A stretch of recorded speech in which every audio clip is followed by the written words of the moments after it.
Maomao thought as she woke. Her eyes fluttered open and she saw a glorious canopy above her head. She recognized it because she had to dust it every day. She smelled the incense again, the finest sandalwood. This was Jinchi's bedroom, which meant Maomao was sleeping in his bed. "Ah, you're awake," said a calm, gentle voice.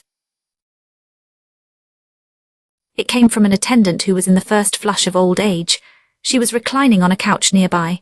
She stood and took a carafe of water from a round table, pouring it liberally into a cup. "Master Jinchi brought you here, did you know? He could not stand to leave you to rest in the medical office." Sugin chuckled and passed the cup to Maomao. Maomao brought it to her lips. She was in sleeping clothes. When had that happened? A sharp pain shot through her head and meanwhile her leg felt like it might cramp. "Now do not strain yourself. You needed 15 stitches. Maomao rolled back the covers and found a bandage wrapped around her left leg. The dull quality of the pain suggested she had been given some kind of analgesic. She touched her head. More bandages were there. "I am sorry to ask this when you have just woken up, but may I bring the others to see you now? We can give you a few minutes if you would like to change clothes." Maomao saw that her regular outfit was folded neatly beside the bed. She nodded, understanding. Suhayan led in Jinchi and Gaeshan, accompanied by Basin.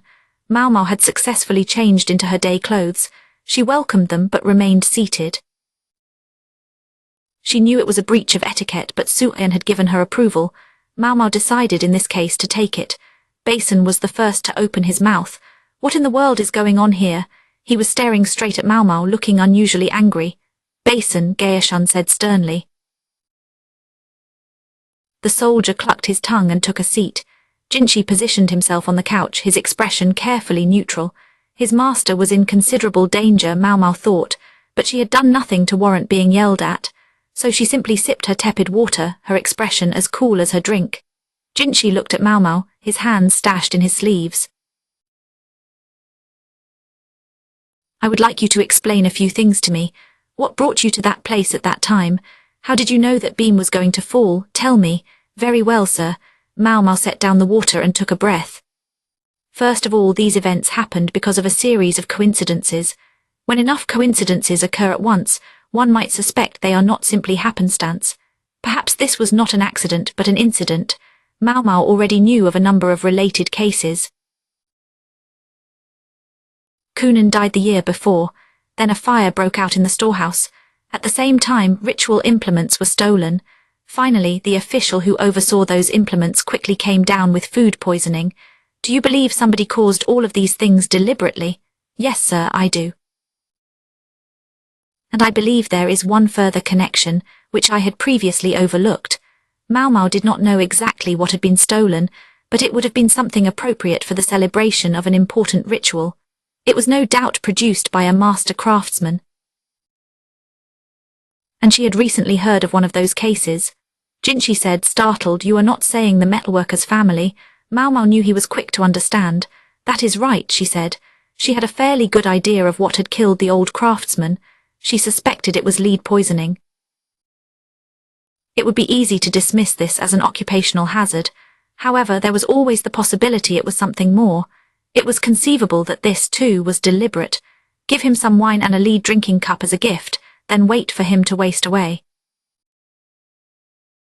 That was one way to accomplish it, though there were other possibilities. The old man did not personally teach his apprentices, his sons, about his most secret discovery. It is possible the art would have gone with him to his grave, remaining a riddle no one else ever solved. Someone might have found that very convenient. This would imply that whoever it was already understood the technique in question. They wouldn't have to know exactly how it worked, just what it did. "So you believe the stolen implements were produced by the dead craftsman?" Jinchi asked, but Maomao shook her head. "No, sir. In fact, I believe the opposite. The stolen implements were replaced with something produced by that craftsman." Maomao got paper and a brush and quickly sketched out a picture. In the center was a large altar. An iron fire pot accompanied it, while a beam dangled from the ceiling above. Ropes were looped around each end of the beam. They passed through pulleys on the ceiling and were secured to the floor with metal fasteners. If several ritual implements disappeared, perhaps we can presume that various other parts went with them. I would suspect they were elaborate pieces. That seems like a likely possibility, Gaeshun said, but he didn't sound completely sure. He likely did not have all the information on the subject. This was outside of Jinchi's jurisdiction after all. As I recall, the wires that held the beam up ran directly past the fire pot. Suppose the fasteners that held them in place were made to give way when heated. Ridiculous, Basin snorted. We would have known about that long ago. They would never use anything that might catch fire near the altar. And yet the beam did fall, Maomao replied, precisely because the fasteners broke. Jinchi agreed with Basin. They shouldn't break no matter how hot they get. They're made to stand up to a little heat. They broke, Maomao reiterated. Or more specifically, they melted. Everyone looked at her. Maomao decided to share what she had discovered about the deceased craftsman's most secret art. Many metals melt only at high temperature by themselves, but by mixing them together, it is possible to create a substance that melts at a lower heat. The technique had been around for a very long time. However, these substances still demanded substantial heat to melt. That was the most important part of the old craftsman's discovery. The ratio he had perfected melted the metal at a much lower temperature than usual. It would be enough if the metal were near a burning fire pot. Silence descended on the room. Suhayan was preparing tea, and that was the only sound. The builders of the altar had confidently stated the beam on the ceiling would never fall. Otherwise, the structure would not have been approved. Important people stood under that beam to perform ceremonies. If Maomao hadn't put the clues together, Jinchi might be dead at this moment. She hadn't really expected to find him standing there, though. Who is this guy, she wondered to herself. She felt her position was not high enough to ask the question out loud, so she remained quiet. She also suspected that knowing the answer would only cause more trouble. She thought it seemed reasonable to assume there was some connection, however small, among all these things. Someone was pulling the strings, either directly or indirectly. I've said all I can say, she told them. Now that they had the information, she presumed Jinchi and the others would find out who was involved. There was a chance Lihaku was already working on it. The image of the tall lady flitted through Maomao's mind. It has nothing to do with me, she thought, slowly shaking her head and casting her eyes at the ground. She still could not shake the memory of the woman's detached expression. It was as if she no longer cared what happened, as long as something did happen. Maomao was still bothered by what the woman had said to her when they were at that small garden, a medicine to revive the dead. They heard from Lihaku not long after. As Maomao had expected, the message concerned Lady Suhari. Suhari had taken poison and died. Maomao was surprised by this abrupt end to the woman's life. It didn't quite make sense to her. The Board of Justice, the officials responsible for keeping the law, had gathered their evidence. They then burst into Suhari's bedroom and discovered her collapsed on her bed. An overturned wine cup was confirmed to contain poison. The doctor was asked to perform the inquest and had officially certified the death. As a criminal, Suhari was to be punished even in her coffin, as she could not be punished in life. After 1 day and 1 night she was to be burned, that is to say, cremated. She was currently awaiting her punishment in the same place as those who had died in jail. Maomao wondered if the Board of Justice had been able to move so quickly because Lihaku had done such a thorough job of gathering evidence, or perhaps they had been pursuing this case for some time already. However, Suhari was the only conspirator named in the end. Maomao wondered about this. Did she truly implement such an elaborate plot all by herself? The idea did not seem very convincing. Perhaps she was a scapegoat, perhaps so, but something more basic bothered Maomao. Would Suhari truly accept that? They had not known each other very well. Maomao was not a good reader of people. She could not easily understand who a person really was after such a short time together. It was possible that Suhari's apathetic manner came from a lack of will to live, but still, something nagged at Maomao. The way Suhari spoke felt like a test for Maomao. She needed to be certain, not just rely on feeling. But Maomao had no way to know for sure. All she could do was return to her daily chores in silence. That was the lot of a maid, supposedly, but her curiosity got the better of her. Master Jinchi, I have a favor to ask. This was how she began. I would like to speak with the doctor who performed the inquest. She wanted to speak with him at the mortuary if possible. Much to Jinchi's mystification, Maomao's face almost broke into a grin as she said this. The mortuary was dim and pervaded by the stench of death. The law of the land stated that no one who died in jail could be buried. They had to be cremated. Several coffins were stacked in one corner, holding criminals awaiting their fate. Suhari's coffin was slightly separate from the others. A black and white tag hung on it. Jinchi and Gaeshun were both present. Gaeshun did not seem pleased with Jinchi being at the morgue, but if Jinchi wished to be there, Gaeshun could not stop him. The doctor, when summoned, wore an expression as grim as the morgue itself. Maomao did not blame him. A lady with whom he had been on good terms was dead, and she was being treated as a criminal, no less. But was that everything, she wondered? If he had performed the inquest, then he might know something others did not, and Maomao had a feeling about what it might be. She got straight to the point. The poison that woman drank. Did the ingredients perhaps include thornapple? She studied the doctor while sitting in the chair. Gaeshun had prepared it for her because of her injured leg. A hoe leaned against the wall near the physician.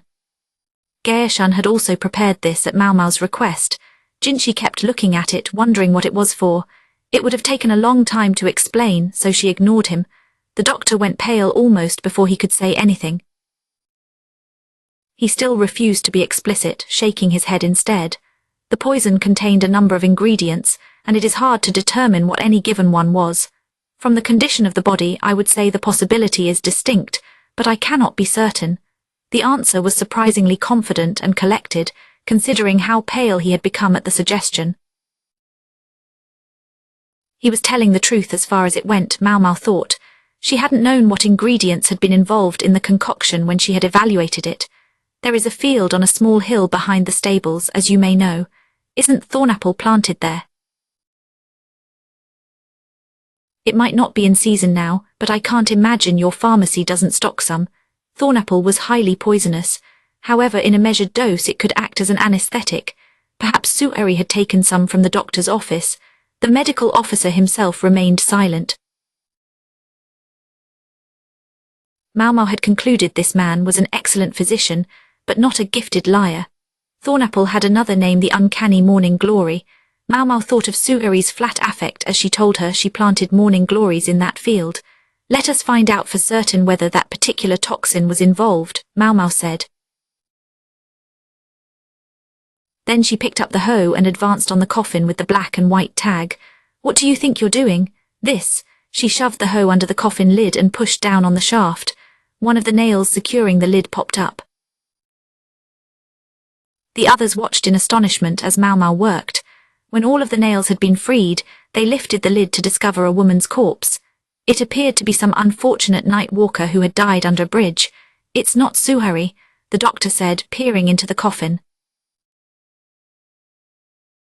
He was clearly shaken. His hand trembled as he touched the box. If he is pretending to be surprised, then he is a damn fine actor, Maomao thought. This woman, Suhari, are you quite certain she was dead? Yes, the most untutored amateur could have seen it.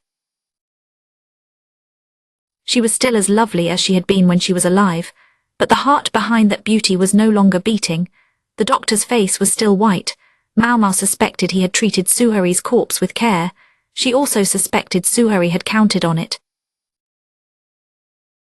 She knew he would not need to dissect her to discover which poison she had taken. In other words, sir, she used you.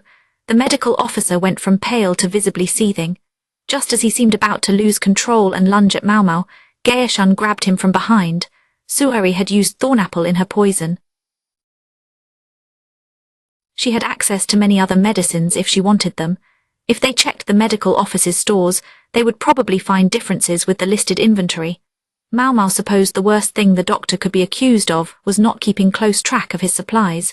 Explain this, Jinchi said, narrowing his eyes. Why isn't it the body of the condemned in there? Because people would be suspicious if there wasn't something in the coffin, even if it is to be burned, Maomao said. There were a number of coffins in the mortuary. Some of them were undoubtedly bodies destined to be burned, just like Suhari was supposed to have been. New coffins would presumably arrive as well. Enough activity meant a substitute corpse could be prepared and the two switched. Then what happened to Suhari's body? It could not have been carried away. Somebody would have noticed. She walked out on her own 2 feet. Shock silenced Maomao's audience. "Would you be so kind as to help me check those coffins over there?" she said to Gaoshun. She wanted to do it herself, but her leg was throbbing. Gaoshun did not even flinch as he regarded the empty boxes. He was very alert and could tell something was off about one of the coffins. He pulled off the one above it to free the suspicious casket. Moving the thing would normally require at least 2 men, but Gaoshun was strong enough to slide it aside by himself. Maomao went to the coffin Gaoshun had freed, dragging her foot as she moved. She observed, "You can see a nail mark here. I suspect this is the coffin Suhari was in. She lay here awaiting rescue. By the time help arrived, Suhari was breathing again. After she was free, they switched the coffins. Then Suhari escaped the mortuary dressed like one of those who delivered the dead." People often avoided paying attention to those who did unclean work. The unusually tall Suhari could easily have been mistaken for a man. Now Maomao asked the doctor, "Did you know there are medicines that can make a person appear dead?" He opened his mouth, looking briefly surprised, but finally he said, "I've heard of them. But I have no idea how they are made." It would have been easy to dismiss the idea of a resurrection medicine as pure fantasy, but that wasn't entirely true. Some substances could produce an effect very much like coming back from the dead. "I'm sorry to hear that," Maomao said. "I don't know the details myself, but I have heard that the ingredients include thornapple and blowfish poison." Once her old man had told her a story. Just once.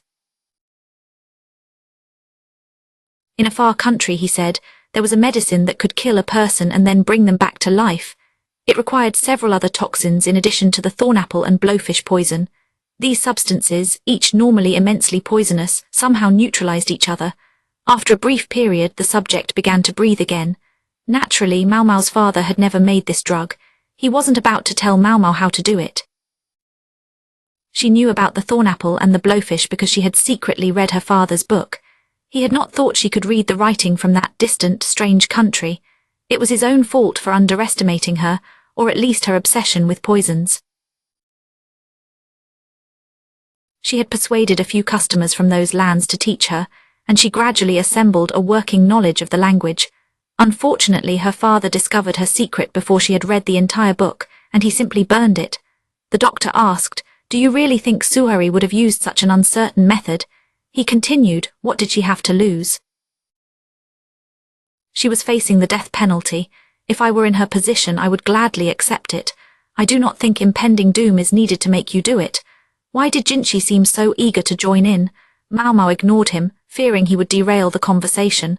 The fact that there is nobody here suggests she won her bet. If no one had thought to look until after the cremation, her victory would have been complete. "I just didn't let her get away with it," Maomao thought. She smiled as she stared at the coffin. Inside was an anonymous woman, dead of who knew what. It didn't seem like much to smile about. She was sloppy. Maomao was not so soft as to bewail the death of a complete stranger. There were more important things to worry about. The laughter bubbled up from deep within her. Heh heh heh. Something was rising from within her, something that threatened to take over her entire body. "If she is alive, then I would love to meet her," Maomao said to no one in particular. It wasn't so she could arrest the woman. Another reason existed. It was the cleverness Suhari possessed, allowing her to make so many cases appear as accidents. She also had the nerve to successfully carry it off. Most importantly, she had the courage to risk her own life, hoping to fool everyone. What a waste it would be, Maomao thought, for such a person to simply die. Yes, there had been casualties because of her, but Maomao could not deny what she was feeling. The resurrection drug, she must know how to make it. The thought almost overwhelmed her. Perhaps that was why she was suddenly cackling. The 3 men in the room looked at her doubtfully. After a moment, Maomao cleared her throat and looked at the doctor. "Excuse me," she said, "but might I trouble you to sew up my leg? I seem to have reopened the wound." Maomao brushed her leg as if she hadn't been dragging it around all this time. "The bandages were soaked with blood. Tell us that before you disappear into hilarity. Tell us before," Jinchi exclaimed, his agitated voice filling the mortuary. Chapter 14. Gaoshun. Jinchi had finished his bath and was savouring a cup of wine. These days everything seemed to bring a new headache. He felt quite lost, as if he hadn't had enough to focus on. He had almost been killed just recently. After learning what they had at the mortuary, the matter of Suhari was handled with the utmost care. That arrangement was most convenient for everyone involved. He questioned the mortuary workers who had brought in the coffins while Suhari's body was there. Strangely, they said they had not received any requests for those coffins. Much remained uncertain about the court lady Suhari herself. She and the doctor were close because her guardian had been the physician's teacher. This teacher had noticed Suhari's talent for medicine and adopted her as his daughter some years ago. Not much else was known about it. Jinshi realized this situation would probably continue for a while, but that wasn't unusual.